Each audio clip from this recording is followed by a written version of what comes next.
This is a Squiz podcast. We're your shortcut to being informed. Squiz Kids! It's your daily news fix. Fun, free, fresh. Hello and welcome to Squiz Kids Today, your fresh take on what's happening in the world around you. I'm Bryce Corbett. It's Monday, November 7. It's Squiz Kids Today. COP27 and farting cows. California's photobombing shark. Big weekend sports wrap and listening for aliens. That's what's making news, kids style. The lowdown. You won't be able to move this week without bumping into stories about climate change. And that's because leaders of almost all of the countries of the world are getting together in Egypt to talk about ways to stop global warming. The meeting is called COP27. Not because it will be attended by 27 members of the police force, but rather because COP stands for Conference of the Parties, and this is the 27th one that's taken place. Leaders from more than 190 countries are expected to make the trip to Sharm el-Sheikh, an Egyptian seaside resort town on the Red Sea, to see if they can agree on the best ways to cut greenhouse gas emissions. One way being explored by Aussie farmers includes feeding cows a special supplement via the water they drink to make their farts less toxic. Farts, be they human or cow, are mostly composed of methane, and methane is one of the worst greenhouse gases in terms of impact on global warming. It also doesn't smell that great.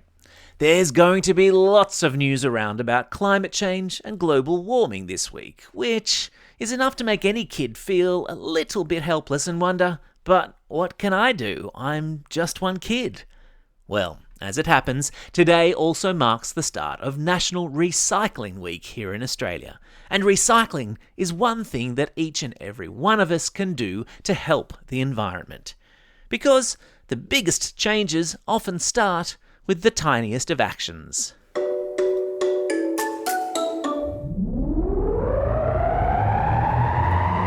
Spin the globe. Each day we give the world globe a spin and find a news story from wherever it stops. And today we've landed in California, in the United States, where a great white shark has been captured photobombing a surfer. In a photo that looks almost too good to be true, the great white is captured rising vertically out of the sea behind the surfer, who is happily oblivious to the danger lurking behind him. Oblivious means unaware, that you don't know something is happening. Great white sharks are common up and down the west coast of America. And of course I've stuck a link to the photo in today's episode notes. A shark selfie. Now I've seen everything.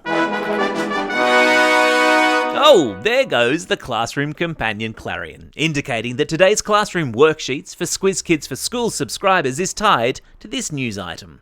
And today, we're looking at portmanteau, which are words that are blended together to make a new word, like photobomb or smog, which is a combination of smoke and fog.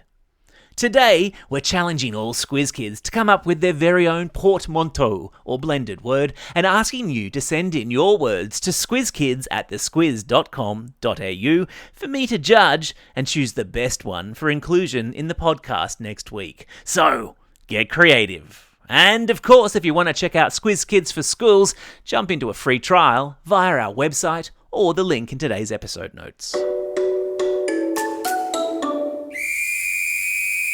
Sport time!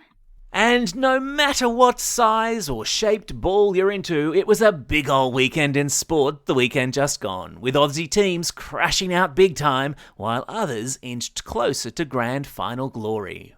The Aussie men's cricket team saw their chances of defending their World Cup title evaporate after England beat Sri Lanka, ensuring the host country, that's us, won't even make it to the semis. So that's a little bit embarrassing. Then it was heartbreak for the Wallabies too, our men's national rugby union team, who lost by one measly point to France in a tight match yesterday morning in front of thousands of jeering French fans at Paris's Stade de France. Happily, though, last night, the Australian men's sevens rugby team broke a 34-year drought to beat world champs Fiji in the grand final of the prestigious Hong Kong Sevens competition. Beating Fiji in rugby sevens is totally a thing.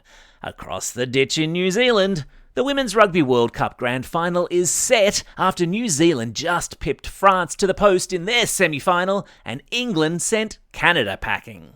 And in the AFLW, the stage is set for next week's semi-finals after Collingwood beat the Bulldogs, North Melbourne beat Geelong, the Demons outplayed the Crows, and the Brisbane Lions won by 17 points against Richmond. And that's the sports wrap.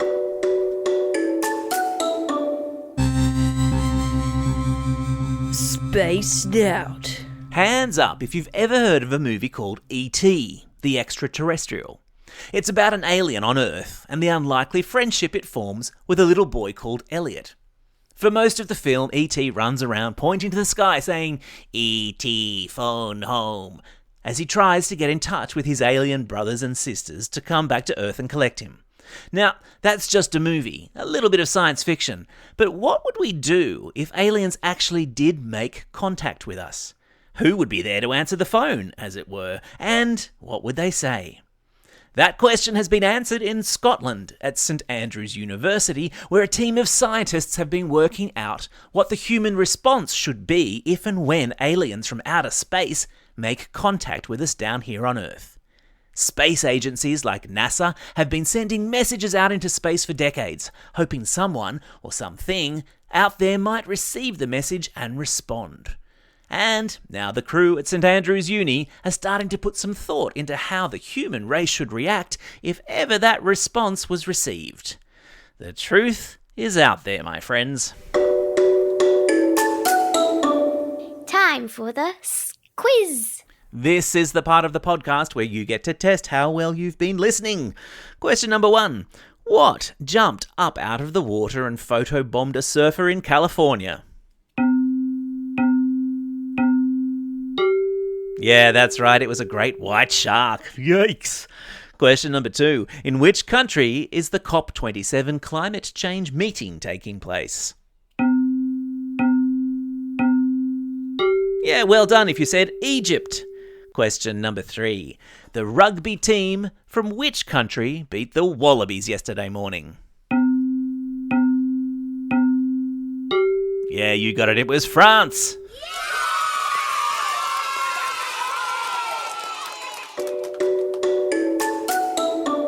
Shout outs. It's November 7. Today is our 600th episode. Can you believe it? It's also Hug a Bear Day in the United States, which is not about going into the wild and hugging a grizzly bear because that would be crazy, but rather hugging a teddy bear or a consenting other human, celebrating how good it is to hug it out.